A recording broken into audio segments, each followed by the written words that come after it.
Let's do this!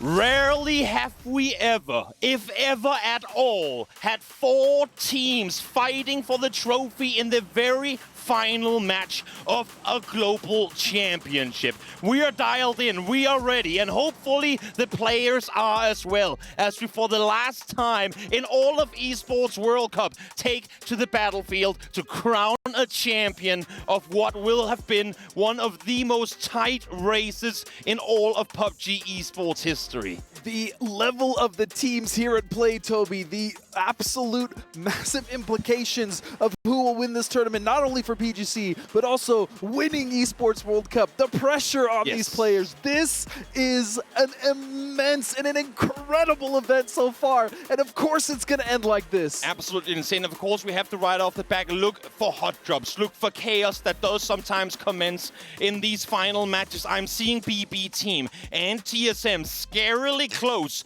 to one another. If there's a fight brewing here, if you're TSM, you better get the hell out of Severny. Yeah, there's no reason for them to contest any teams this early, especially when they see that one is so close in BB Team. They have Severny get the vehicles. You see Purdy does not want to go down early this game, and so they should, if necessary, like you said, just back off. It's not worth it, especially because they can win this event. A little bit of a fight over vehicles as Tianba tried to run over one of the Valentine players, but won't be able to successfully find that kill. Circle is going to take us to the north. East. We were in this vicinity in the previous one. Will we go Stauber? That would massively favor a TSM rotation, or are we once again, similar to that last match, gonna head down south of Yasnaya into the open fields where we just in this last match saw how to play it out. Either you have a compound or you're extremely good with your util in order to bring home a win.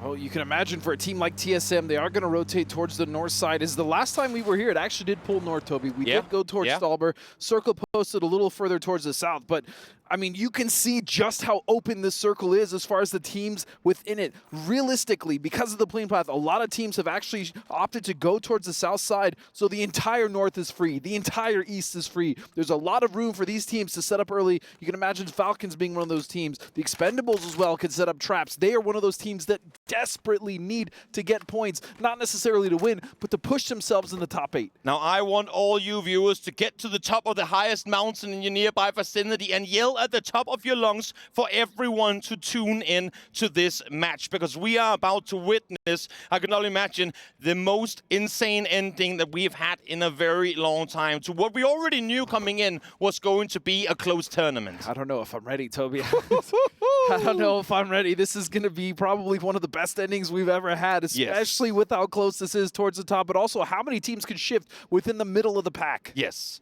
Now, last game, Purdy, at this point, was already down and out. We need to see these top teams, these 4 teams, maybe 4.5, 5 if Quantum Freaks pulls off a game of their lifetime, not make mistakes early. Do not make mistakes early. FaZe will have a somewhat difficult rotation to make. I'm expecting to see them play it very slow, allow for Cerberus, allow for Na'Vi to wrap in front of them and just come in playing behind. Sonics, though, different discussion on their part. They are the furthest away team on that southwestern side from this circle. How do they path in? Do they go north around, backfill the likes of TSM, Valentine, and Tianba, or do they try to creep south around? I feel like no matter where they go, there is the scary potential of of gatekeeps, of ambushes going against them. We've seen all these 3 teams struggle in tournaments past to keep all 4 players alive through early to mid-game. So curious to see how they're going to fan here as the jousting session is about to come upon us. 3 versus 3, TSM versus BP early on. And they're rotating to the north of them. A beautiful spray. He'll immediately catch a doozy out. Can they get a second point? They do 3! Are you kidding me? This would be the earliest 4 points TSM has gotten. Unbelievable against a team like BB Team as well. Oh my lord, as we couldn't make things any closer. Bestelog will be able to survive this, but look at this Purdy, knowing full well where he is going to try and isolate, but Purdy, for the love of everything holy, do not risk a loss of yourself at the potential of a single point. Do not over-aggress. Play it smart. Be clever. Do not fall here. I mean, do they go for this or they just let it go? I mean, that is a free point, and every single point matters. They know Best of Luck at this point is probably just going to play with them, but they can camp him out, and they might as well. They have so much room in the north, so they could do this, or I mean, I guess he denies? They have him in the water now. There's no way he can get to the shore and shoot back unless if he catches them all massively by surprise. Best of luck. If you could somehow do this, it would be absolutely insane. He's down below water. There's no way he survives. TSM are going to get themselves 3 points off a BB team falling. And honestly, I think that's the earliest point denial we have ever seen in competitive PUBG. But Purdy, that 1 HP escape, had me scared for a second. But the other thing as well that was so impressive about that is TSM knew there was a team that was north, right? They knew there was a team that dropped right next to them. So you know what? If we get the opportunity, let's slow it down. Let's take care of him. Meanwhile, 17 Xiaobei will try to get some damage here onto AGG as they've already lost Little Ghost. And this is where it becomes difficult for the teams that are currently top, because the teams that are sat below them know we have to make a miracle game happen in order to rise to the top. So look at the aggression we're seeing out of these mid-pack teams that desperately want to get in on some of the chunk of the top prize pool. Yeah, as you see, Tycon now trying to give a little bit of a rebuttal back to 17 Xiaobei. Dangerously close to getting knocked as Suju now with the seat swap, trying to get some damage, but the smoke will cover him. And that actually goes perfectly into your point. Yeah. Sonics have to know that there's going to be other teams trying to contest in that mid-pack as well, so their rotation is even more dangerous as Zest will find Xiao Wu. They could have been part of this had they gone earlier, but they're clearly taking their time. They might be hearing these shots, though. We are seeing Takelson going up towards Pachinki Hill now, from where obviously they won't be able to see any of this, but they'll see the knocks and the kill feed info that's within 1.5 kilometers. And then obviously if they can hear the shots, if they can kind of put 2 and 2 together, there might be third-party points for them to go for. But with where they're sat currently, do you risk it? Do you potentially get yourself tangled in a third-party fight on the edge of the first circle? It could just be too dangerous. Yeah, sure, you get the points as you're saying, Toby, but you lose vital position in that circle, especially when it shifts, because you have that problematic Yas Lake in the center of the circle that causes wonky shifts, especially once we get to phase 4. So I think for Sonics, they just let those points go by the wayside. I was going to say there's more to play for. Xiaobei, of course, not a whole lot more than this to play for. They're sat here, they're tucked in, ready and waiting for the fight to come. Xiaobei forced to prone down, get healed on up if he could, but no, it's not going to be time forward. Sapao peeks on over, able to take him down as AG Global, again, trying to climb this mid-pack leaderboard. They're at 48 points currently. Na'Vi within reach. Danua with a good game here, potentially within reach as well, unless if Sushu has something to say about it. I was going to say, AGG only 9 points behind 8th place, and again, every placement matters! And a flying car! Suju will find Sapao! Oh, last bullet in the chamber, not gonna matter. Cest finds him, and 17 Gaming, your PGS 1 champions, will fall in what currently is 7th. But Danua Na'Vi, of course, looking to try and climb above that point. And that's good news for all the teams that were below 17 Gaming, so they'll be able to leapfrog with a good game here. Very possible, but let's go back to this replay. The sprays were immaculate. The aim, when it mattered the most, they got all 3 members out of that car. And the points they got, just, again, the confidence it builds. Also them realizing that this rotation was coming through and getting out of the car in time, because they were effectively driving straight towards one another. There's a world where it's BB team out of their cars doing the exact same thing. And a disaster. Exactly. Now, Sonics again hunting just 1 point behind FaZe Clan, wanting to get home this win, but with many rotations to make before they can call themselves champions of this tournament. They're coming on the southern side, pretty much exactly the same position here as they had in the previous game, slow rotating over the northern side of Potato Mountain, face out towards the east, trying to do similar slow rotations and creep their way forward. Yeah, but the issues here for both the Sonics, as you mentioned, and FaZe is the fact that if this pulls further and further north, that causes such complications, especially with how many teams, Toby, are sitting in front of them, especially with those teams with wide splits like the Expendables. You have Cerberus, you have Petrichor as well, who are sitting in 3rd place, just 3 points behind. I mean, they could also set up a trap on that Yas Bridge, and why not? If you're in a position where the circle gives you the opportunity, it centers up on you, that is a great spot to play. Definitely is. And of course, an important thing to keep in mind here, Sonics is leading by quite a margin in placement points over FaZe, Petrichor, and TSM. So in case of a tie up in that first place with Sonics up there, unless if we see an insane upset where Sonics get all the kills in the world, the other team gets none but a lot of placement points, it should have Sonics winning set tiebreaker. Which would even add more craziness if imagine a tournament win. Imagine a tournament win with a triple tie. You know what I mean? We're in a world where it's very, very possible that that happens. But here, this circle, TSM is sat in the north, Petrichor, FaZe, and Sonics on the southern side. And we are going Stolper. We've been here before. Danoa had a blowout of a game up in this exact area. We'll see if maybe this Korean team can do something to upset, as everyone is now getting into vehicles trying to make their way north. And TSM, being the beneficiaries of this shift, have gotten here early. We saw them take care of BBT. We talked about it already, but now they have to depend against all the teams coming into their north as well as their west. But now Sonics taking shots, trying to chase down Cerberus, will find Haisaki. Cerberus is turning around on this one, though. You're seeing it. They're coming back towards Haisaki. This could be dangerous for Sonics. We talked about it before. How much are you willing to risk for a couple of early game points? Himas is nearby. He's out of the vehicle. He's clearly trying to take shots now towards the Sonics players. Kickstart trying to get out away to safety, but they actually have help. It's help from All Gamers Global, far off in the distance, able to suppress,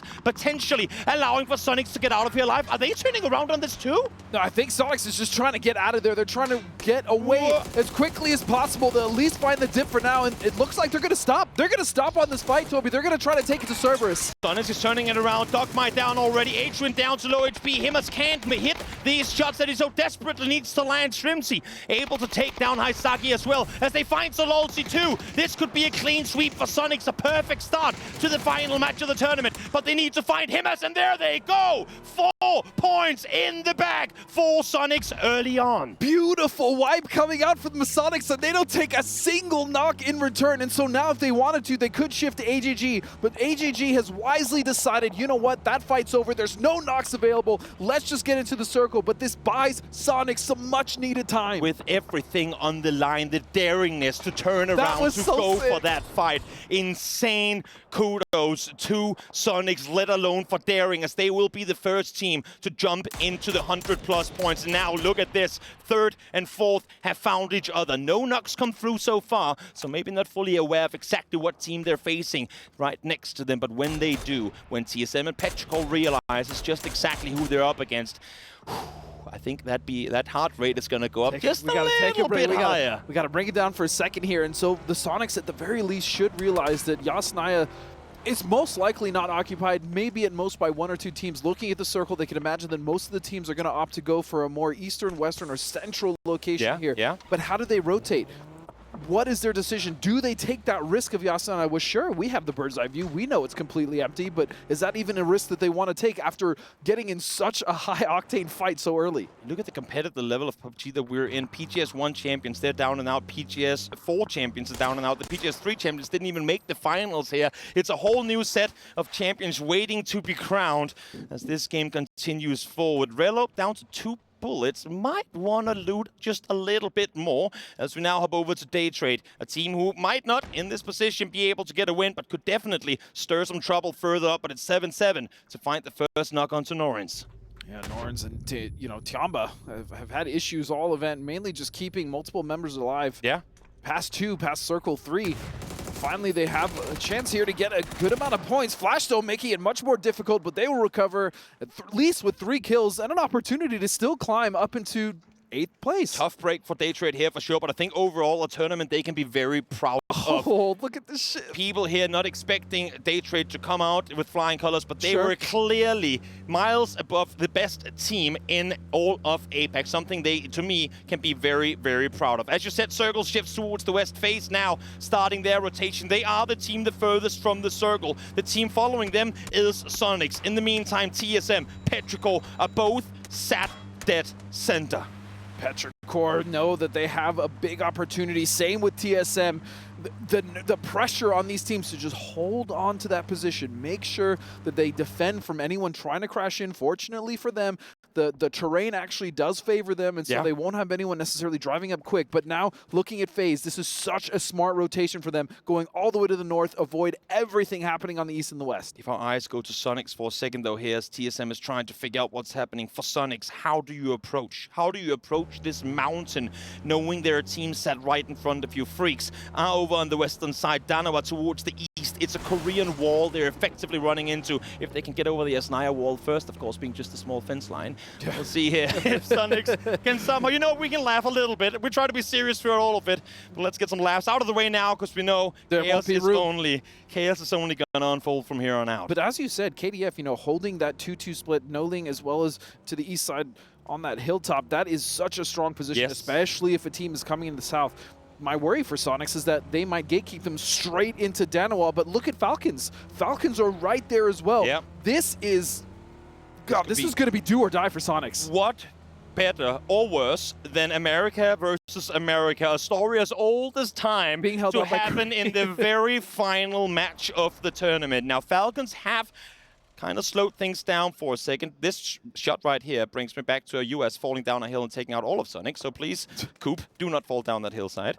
But for Falcons right now, set right below Danawa, if they engage in this, if Sonic's hear shots, they might just wrap East on foot. But then the question becomes, how does Freaks respond to this? Is there any fight in which they want to engage? Because they see Day Trade out. They see 17 out. They know they have a 20-plus point buffer to the teams below them. And now the first shots are going to be fired. And it's actually H-Win all the way down south, finding Flood in a solid off angle. 5th point for Sonics already, and we're only in phase 3. Yeah, Huyn with a great position there on the south side, letting his team go ahead, holding the back line, making sure that they don't get backfilled. We'll just kind of find Flood just out in that open area, trying to figure out what's even going on the south side, right? And they were also having to contest with Danawa. Now, I think the saving grace here for Sonics is if they can maybe knock Guman and then realize that they do have a little bit of a pocket to rotate, but they would be going straight into AGG. This next circle could be a tournament-winning shift, depending on where it takes us as Falcons try to make their way on forward. Navi, they're ready and waiting at hard shift south.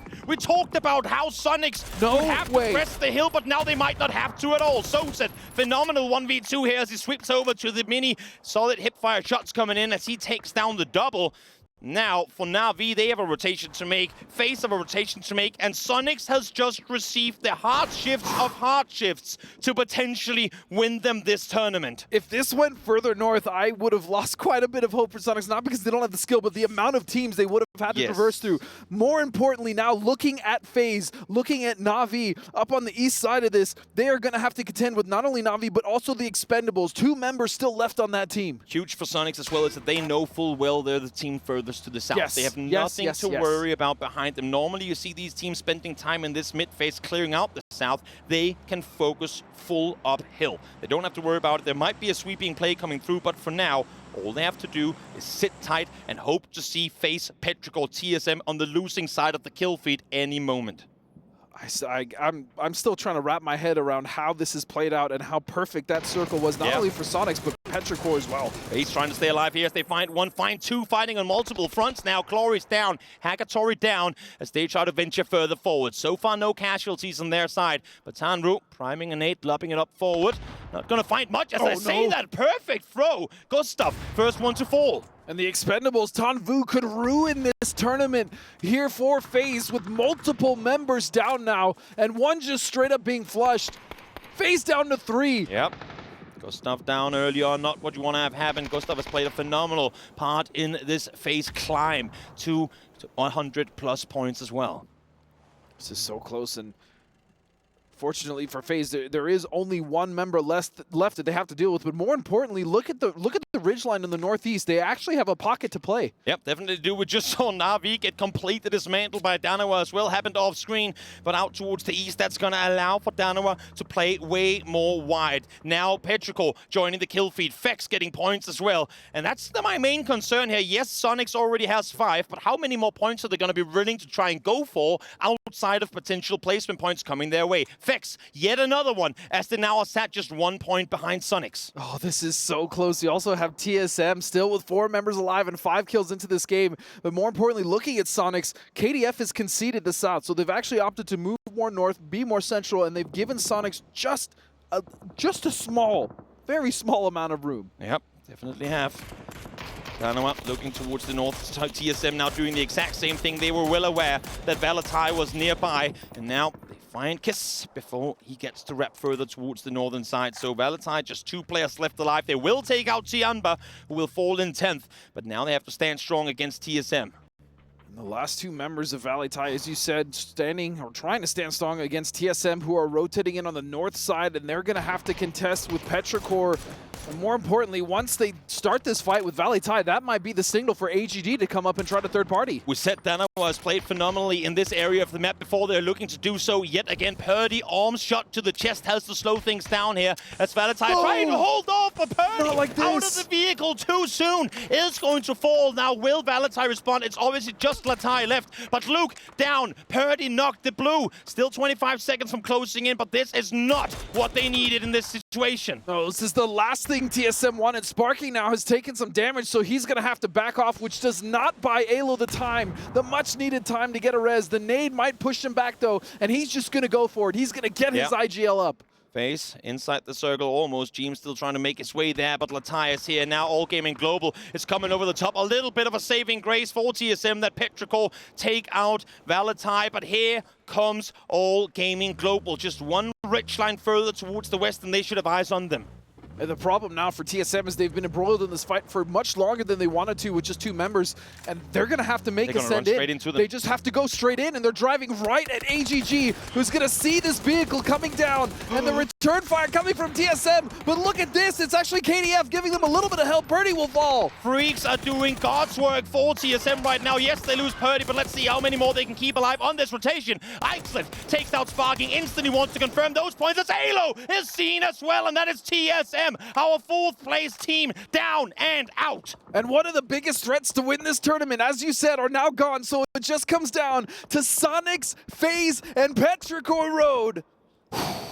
Petrichor with a chance to take out FaZe as well, with a chance to, with the elimination of FaZe, crawl into 2nd place. Sonics now has to make their move forward as well, but they're sat in a Korean bow, effectively, on that southern side. FaZe seen over the top. Jeem's first one to fall. When does Fex strike? Here he comes. 1 down. Ixlift confirmed. And can he be the hero? Fex about to be the other team about to fall in this running here. Currently he's in 2nd place, tied with 1st in the Sonics. Ming making that push forward, and they realize it's just down to 1 member. Fex, can you save this game? Can you make the push? He'll find Chewy, but no, FaZe is out. FaZe going down as well. 3rd place out. It's a Petrichor and Sonic's race for the top. They want to get Chewy back up. Losing Ixlift is not going to help them at all, but they're tied for points. Now, keep in mind what I said earlier. Sonics lead on placement points. Therefore, they will win this tiebreaker. But at least for now, Sonics have the numbers. But arguably also, at least for now, they have the tougher rotation to make. It all comes down to this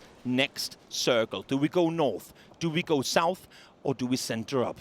And either way, though, Toby, it's going to be the Sonics that are actually still sandwiched in between Danawa and KDF. You see the majority of KDF has gone towards the north side, trying to eye maybe an opportunity to get some points between that fight in Petrichor and FaZe that just concluded. But you also still have Tycon in that northwest side. Meanwhile, Danawa, the majority of control in this circle. There is a huge ridgeline as well that they could play that Taman currently sits on if they want to take control.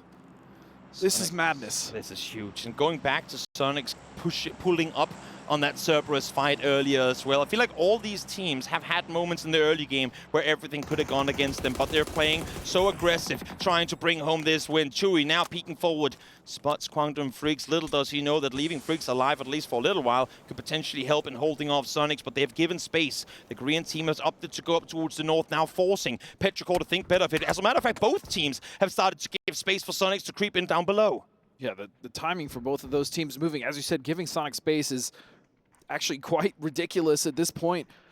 Thinking that all the stars are really starting to align for the Sonics here, Toby, is Loki now keeping his eyes towards Sonics as they're starting to wrap on the west side. What little cover they have, they're going to have to use in order to make their push up towards heaven. Tycon down and out. Freaks looking to potentially climb above TSM, but that will require a humongous finish to this final match of the tournament. Sonics see a crate up in front of them. That is clearly bait, my friends. Do not go for that. At least not yet. In the meantime, as we said before, all of Freaks are looking north, but now Danawa, realizing there's a full team set on their southern side, are turning their attention south. And all Sonics are currently stuck in this pocket. This is just all of them are in, but it's nothing to play. It's not a position they can really do anything from, and so they have to find Nox. That's really the only option they have. And Heaven has just been such a linchpin for Sonics, not allowing them to move forward on the west. Exactly, and he's in a 3-1 split with the remaining of his teammates trying to fend off against Petrichor, so Quantum Freaks really trying to take home the whole cake without just a small piece of it. 3 men now pushing up towards Petrichor. If they take them out here, there might just be a west side sweep in the store for Petrichor to make of their own. Look at how split these two Korean teams are. Danawa 2-1-1 split on the east. Quantum Freaks a wide 3-1 split on the west. This utility is finally starting to fly in.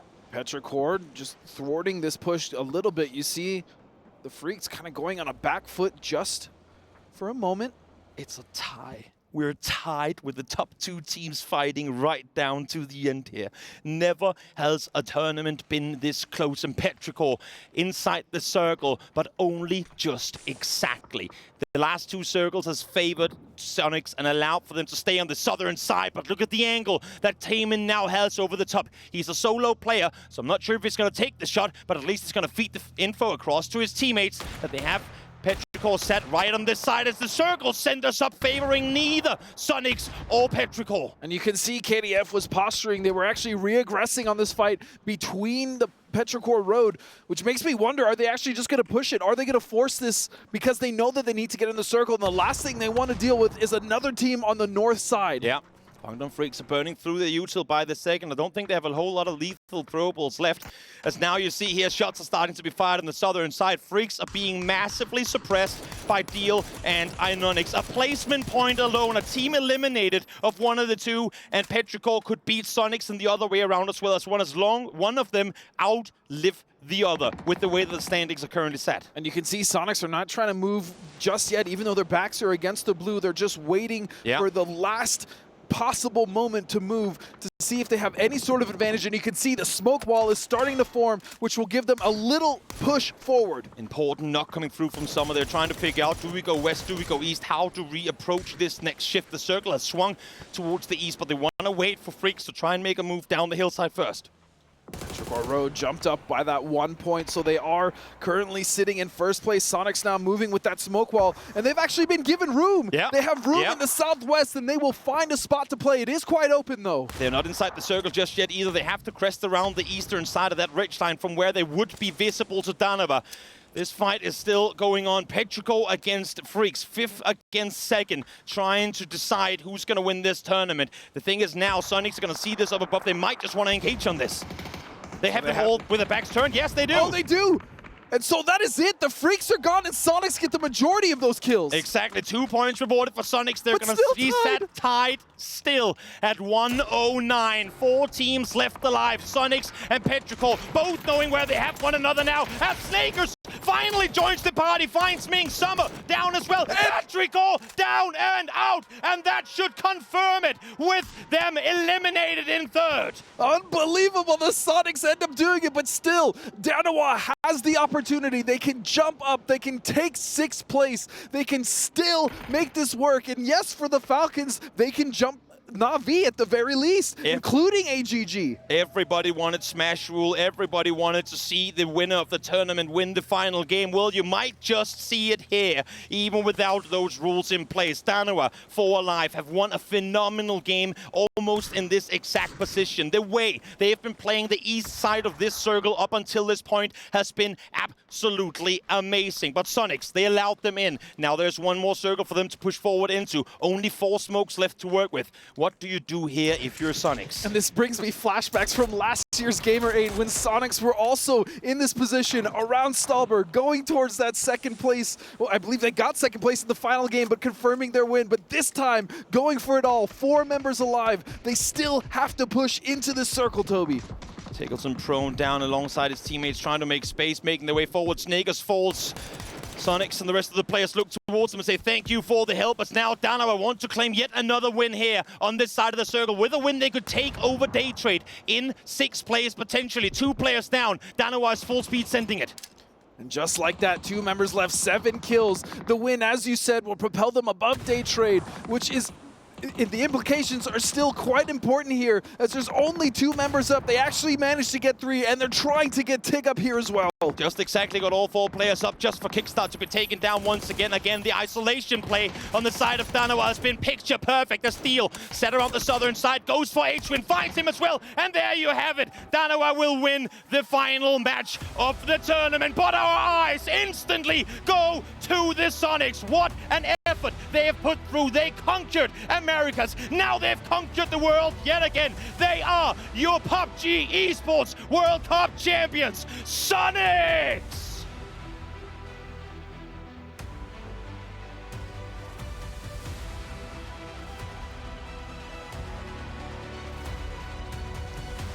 I'm just at a loss for words. The defending Riyadh champions, Insane. PGS2 Esports World Cup, the Sonics, they started this event. It was rough. It wasn't going the way they wanted. They made sure to qualify, and then coming into the last game of the day, they start off hot with 2 wins, and the consistency is just incredible. I could not be happier for the boys. They lost the last match to FaZe. FaZe overtook them, but first, it's been a constant race for that first place all the way down to the final matches of the game, but they sealed the deal. They took out Petrichor. They claimed the victory of the tournament. Now let's hop to the stage and let them celebrate our champions. Ladies and gentlemen, after 5 days of competition, we have finally found our champions.